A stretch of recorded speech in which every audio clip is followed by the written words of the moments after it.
महिन्याचे बोल आहेत. सकाळपासून सुभाने व त्याची बायको लक्षी आपल्या फाटक्यात तुझ्या संसाराची घेऊन बंड्याने पाणी या दोन्ही मुलांना घेऊन चालले.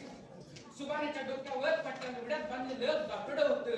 त्यात जमिनीची आग विजेल असं काहीतरी होतं. वागलेलं शामू खाता येईल त्याच्या उजव्या खांद्याला ढोलगा अडकलं होतं.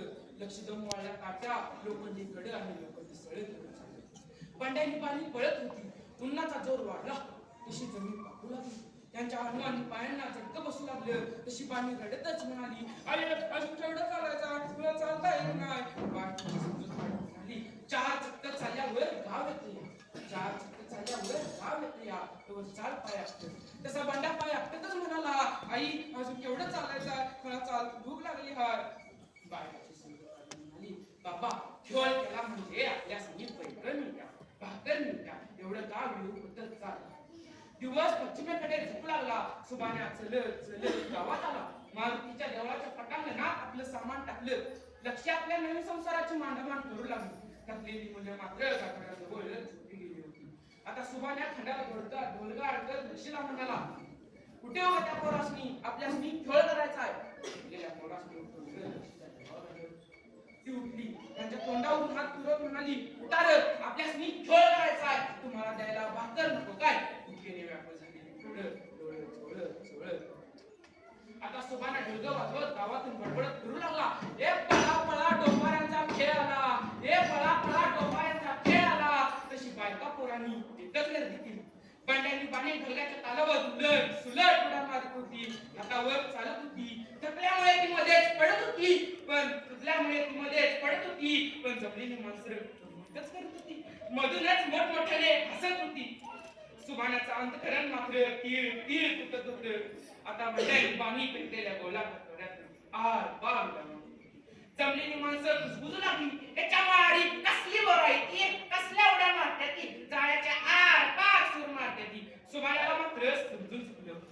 मुलं सकाळपासून चुपाशी होती. मुलं तुटली होती. आता सुभाने हातात बेटाची काठी घेऊन लोकांनी केलेल्या गोड कौतुकातून बडबडत फिरू लागला, या काठीवर माझी बायको तुम्हाला एका पायावर उभं राहून दाखवणार आहे. या काठीवर माझी बायको तुम्हाला एका पायावर उभं राहून दाखवणार आहे. आम्ही तुम्हाला आमच्या अंगातील कला दाखवतो. आम्ही तुम्हाला आमच्या अंगातील कला दाखवतो.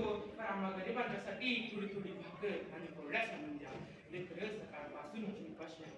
नेहमी सारखं काठीवर उभा येईल का नाही या विचाराने लक्षात डोक्यामध्ये गोंधळ घातला होता. पण काहीतरी त्याला दाखविल्या बिगर भाकर तुकडा मिळणार नाही त्या विचाराने बंड्याला फुलवलं. बंड्यात आला मुलं वाजवू लागला. तसं लक्षण आपलं फटकं लुगडं आवडून घट्ट बांधलं. लक्षण आपलं फटकं लुगडं आवडून घट्ट बांधलं आणि सुभानेच्या हातातील काठीवरती सर सर चढू लागली. जमलेली माणसं श्वास करून पाहू लागली. शब्बास याला म्हणतात ती कला, शब्बास याला म्हणतात ती कला. सुभानाला मात्र समजून चुकलं होतं. अशक्त मनामुळे लक्षला नेहमीसारखं काही करता येईल. एका पायावर रुग्णांसाठी एक पाय वर करतात. तेव्हा तिला भूळ लागली आणि क्षणातच तिचं धडधड खाली आपटलं. रस्त्यावर कसा खटकन नारापटावर जसं जोका पटलं. बंडा दोन पाय मागं सरला. बंड्याने पाणी लक्षच्या अंगावर कोसळली. आय डोळं उघड ना ग, आय डोळं उघड ना ग. हाताने लालावर फुटू लागली. आय डोळं उघड ना ग, आय उठ ना ग, आय डोळं उघड ना ग. सुभानेच्या पायाचा त्रास गेला आणि तो तिथेच बसला. कोणीतरी पाणी द्यावं माझ्या लक्षला, कोणीतरी पाणी द्यावं माझ्या लक्षला, कोणीतरी पाणी द्यावं माझ्या लक्षला, कोणीतरी पाणी द्यावं माझ्या लक्षला. तो गुडघ्याने सरपटत सरपटत लक्षपाशी गेला. लक्षची मान मांडीवर घेतली.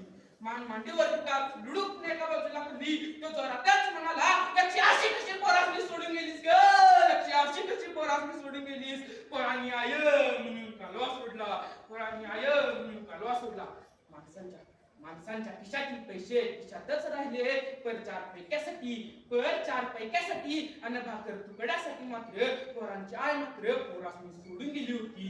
अगदी कायमची सोडून गेली होती. अगदी कायमची सोडून गेली होती. अगदी कायमची सोडून